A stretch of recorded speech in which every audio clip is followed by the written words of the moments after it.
Bonjour et bienvenue, voici notre tour d'horizon économique, géopolitique et boursier. Nous sommes le mardi 16 janvier et pour comprendre comment tourne la planète finance, c'est lorsqu'elle tourne autour des questions monétaires.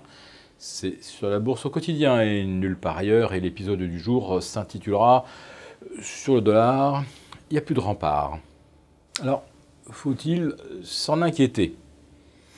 On nous avait dit que l'apocalypse guettait les marchés si jamais l'euro franchissait le cap des 1,2050 contre le dollar. Ça, c'était fin 2017. 1,2050, le seuil de douleur. Puis on l'a franchi.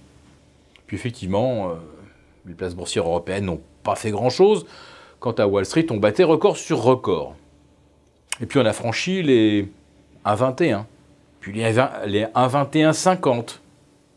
Et puis hier, lundi, vers 16h, on a atteint 1,23. Est-ce que cela a fait fléchir les places européennes? Nullement. À tel point que ce matin, à l'instant où je vous parle, le CAC 40 Global Return, qui inclut les dividendes, qui bénéficient du même mode de calcul que le DAX, le CAC 40 Global Return bat un record historique, absolu. Nous sommes au-delà des 14 080 points. Oui, le dollar a franchi de plus de 2% la limite qu'il ne fallait pas dépasser, et malgré tout, on poursuit notre ascension. Faut-il s'inquiéter ou non alors de la baisse du dollar? Ou alors considère-t-on plutôt que cette faiblesse aura peu de conséquences négatives? Aux États-Unis, on pourrait imaginer quand même qu'avec un dollar passé en un an de 1,15 à 1,23 contre euro, ça pourrait avoir d'éventuelles répercussions déflationnistes. Il semblerait que non. Le dollar perd également du terrain contre le yuan, la devise chinoise, qui est au plus haut. 6,45 contre dollar. Rappelons-nous qu'au début de l'été dernier, on était aux alentours de 6,90. Je pense même que le yuan était tombé vers 6,93. Enfin, peu importe. Le yuan s'est franchement raffermi. Et on a une explication depuis hier, enfin officielle. C'est que la Banque Centrale Européenne veut renforcer la portion de ses réserves en yuan. On peut imaginer que d'autres banques centrales mondiales font de même. Le dollar est également faible contre le yen. Et pourtant, ce matin, on voit l'indice Nikkei battre un nouveau, non seulement record annuel, mais on peut presque parler de record historique. À 23 953, on est au plus haut depuis novembre 1991. Et il y a un gap à aller combler de mémoire aux alentours des 23 980. On a atteint là un objectif majeur. On n'était pas allé aussi haut au Japon depuis 37 ans. 37 ans. On peut parler là aussi de record historique.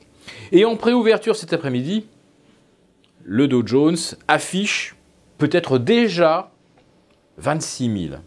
On vient à peine de franchir les 25 000, que les 26 000 sont déjà à portée, et peut-être même dès ce mardi.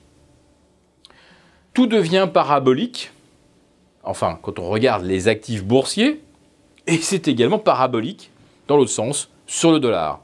En d'autres temps, une forte décrue du dollar aurait plombé tous les marchés dont nous venons de parler, à commencer par Tokyo. La décrue du dollar a toujours été très très mauvais pour la bourse japonaise. La décrue du dollar, c'est très mauvais également pour les valeurs exportatrices européennes. Et pourtant, Airbus est revenu quasiment au zénith. Même si Airbus a battu de quelques avions, a battu Boeing de quelques commandes l'année dernière à 1109, c'est forcément un handicap que de voir le dollar à 1,2250 contre l'euro. Enfin, aujourd'hui, pour vous dire franchement notre sentiment, on n'y comprend plus grand-chose. On ne peut pas à la fois prétendre une chose et son contraire, que la baisse du dollar soit négative, et voir les marchés monter, que on n'envisage pas de poussée inflationniste aux États-Unis, alors que par rapport à janvier 2017, nous avons un dollar qui a perdu, alors maintenant, là on parle sur un an, pratiquement 15%, et que ça n'aura aucune conséquence inflationniste. Ou alors les marchés s'aveuglent complètement et veulent rester dans cette espèce d'état de béatitude, de perte de contact avec la réalité.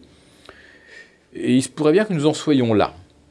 Je vais terminer cet épisode par un autre focus, et qui concerne cette fois-ci les crypto-devises. Nous sommes au bord de la rupture sur le Bitcoin, le Litecoin, le Bitcoin Cash, sur le IOTA. Vous regarderez toutes ces cryptos, à part l'Ethereum, elles sont toutes sur le point d'enfoncer un support majeur. Alors que le dégonflement de toutes les bulles ne commencera pas d'abord par celle des cryptos, voilà, la question reste ouverte. Peut-être un début de réponse demain.